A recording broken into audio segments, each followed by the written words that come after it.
예, 화요일 아침입니다. 오늘 아침에도 같이 묵상에 참여해 주셔서 감사합니다. 오늘 주시는 말씀이 여러분들의 삶에 빛이 되고 또 힘이 되고 또 걸어가는데 능력이 되는 그런 하나님의 은총을 누리는 그런 복된 하루가 되시기를 주님의 이름으로 축복합니다. 오늘 주신 말씀 마태복음 9장 1절로 13절 말씀 같이 읽고 말씀 나누도록 하겠습니다. 예수께서 배에 오르사 건너가 본 동네에 이르시니 침상에 누운 중풍병자를 사람들이 데리고 오거늘 예수께서 그들의 믿음을 보시고 중풍병자에게 이르시되 작은 자야 안심하라 내 죄 사함을 받았느니라. 어떤 서기관들이 속으로 이르되 이 사람이 신성을 모독하도다. 예수께서 그 생각을 아시고 이르시되 너희가 어찌하여 마음에 악한 생각을 하느냐. 내 죄 사함을 받았느니라 하는 말과 일어나 걸어가라 하는 말 중에 어느 것이 쉽겠느냐. 그러나 인자가 세상에서 죄를 사하는 권능이 있는 줄을 너희로 알게 하려 하노라 하시고 중풍병자에게 말씀하시되 일어나 내 침상을 가지고 집으로 가라 하시니 그가 일어나 집으로 돌아가거늘 무리가 보고 두려워하며 이런 권능을 사람에게 주신 하나님께 영광을 돌리니라. 예수께서 그곳을 떠나 지나가시다가 마테라 하는 사람이 세관에 앉아 있는 것을 보시고 이르시되 나를 따르라 하시니 일어나 따르니라. 예수께서 마태의 집에서 앉아 음식을 잡수실 때에 많은 세리와 죄인들이 와서 예수와 그의 제자들과 함께 앉았더니 바리새인들이 보고 그의 제자들에게 이르되 어찌하여 너희 선생은 세리와 죄인들과 함께 잡수시느냐.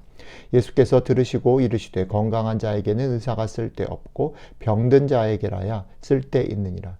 너희는 가서 내가 긍휼을 원하고 제사를 원하지 아니하노라 하신 뜻이 무엇인지 배우라. 나는 의인을 부르러 온 것이 아니요 죄인을 부르러 왔노라 하시니라. 아멘. 오늘 우리가 읽은 성경은 이렇게 크게 보면 두 가지 사건이 있고 좀 세밀하게 보면 그 두 가지 사건이 사실은 가운데 있는 작은 사건을 향하고 있는 그런 구조입니다. 두 가지 사건이라고 말하면 하나는 중풍병자를 고치신 것이고 또 하나는 마태의 집에서 세리와 죄인들과 밥을 같이 드신 사건이죠. 그런데 이 첫 번째 사건과 두 번째 사건으로 넘어가는 중간 고리에 뭐가 있냐면 마태라는 세리를 주님이 부르시는 아주 작은 연결고리 같은 사건이 있습니다. 이렇게 세 가지 사건이 큰 두 가지 사건이 가운데로 모여지는 그런 구조라고 말씀을 드릴 수 있겠습니다. 그런데 큰 두 가지 사건의 공통점이 무엇일까? 이 두 가지 사건이 같이 이렇게 겹쳐지는 메시지가 뭘까라고 생각을 해볼 때 그것은 이런 거죠. 예수님이 가지고 계신 권위와 힘, 그게 무엇인가? 그것이 언제 어디서 사용되는가? 그 권위와 힘에 대해서 이야기하고 있다라는 겁니다. 예수님은 권위와 힘을 가지신 분이시지만 오늘 본문에 나오는 대로 얘기하면 무리들이나 바리새인들은 그것을 오해했고 사실은 그들뿐 아니라 지금 우리도 예수를 믿는다라고 하는 우리도 엄청나게 예수님의 힘과 권위를 오해하고 있다라는 것에서 사실 오늘 성경 말씀은 출발합니다. 중풍병자를 고치시는 사건 속에서 사람들은 이미 많이 보았던 주님이 병을 고치시는 능력을 기대하였을 거라고 생각합니다. 예수님은 이미 많은 병자들을 고치셨습니다. 그렇기 때문에 거기 있었던 사람들도 중풍병자를 데려왔을 때 예수님이 고치실 것에 대해서는 어쩌면 좀 기대를 했을지도 모르겠습니다. 그렇지만 오늘 사건은 그 기대에 반대쪽으로 흘러가죠. 전혀 예상치 못했던 것으로. 예수님께서 그 병을 고치시는 게 아니라 어떻게 합니까? 죄를 사하는 권세가 그분에게 있으신 것을 보여주죠. 죄를 사하는 권세. 성경은 그 죄를 사하는 권세에 대한 얘기를 하시고 그걸 보이시고 난 다음에 결론을 이렇게 말합니다. 무리가 보고 두려워하며 이런 권능을 사람에게 주신 하나님께 영광을 돌리니라. 흥미로운 것은 맨 마지막에 결론에서 무리가 두려워하고 하나님께 영광을 돌렸는데 하나님께 영광을 돌렸다라는 설명 가운데 좀 특이한 게 있습니다. 그게 뭐냐면 이런 권능을 사람에게 주셨다 이렇게 얘기하는 거죠. 그러니까 아직도 이들은 예수 그리스도가 하나님이다, 하나님의 아들이다라는 것, 메시아라는 것들을 인정하지 않고 있는 듯 보입니다. 어쨌든 간에 조금씩 진전이 되면서 예수 그리스도가 가지고 있는 권세가 병을 고치는 권세일 뿐 아니라 그 권세가 무엇입니까? 죄를 사하여 주신 하나님만이 하실 수 있는 그 권세에 가깝다라는 것들을 조금씩 보여주시고 알게 된다라는 거죠. 두 번째 사건으로 넘어가 보면 세간에 앉아있는 마태를 주님께서 부르시고 그것에 대해서 즉각적으로 마태가 응답함으로 쫓아감으로 마태의 집에 이제 예수님께서 세리와 죄인들과 같이 식탁을 나누시는 장면. 그러니까 마태의 집에 세리와 죄인들과 같이 식탁을 나누시는 장면이 본 사건이라고 하면 그 본 사건으로 넘어가는 연결고리가 마태를 부르시고 마태가 그를 쫓아간 그 사건이 나오는 겁니다. 이 사건 속에서도 마찬가지로 예수님의 권위와 능력에 관한 얘기를 다루고 있는데 예수님의 권위와 능력은 언제 무엇을 위해 누구와 같이 하는가, 누구에게 사용되어지는가라는 질문을 다루고 있습니다.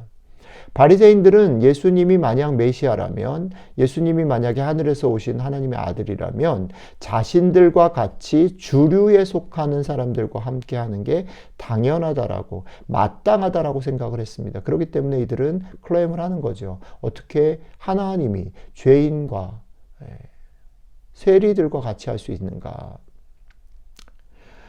그러나 우리 주님은 그들이 가지고 있는 이 편견과 오해를 이렇게 단칼에 교정하십니다. 나는 의인을 부르러 온 것이 아니요 죄인을 부르러 왔노라.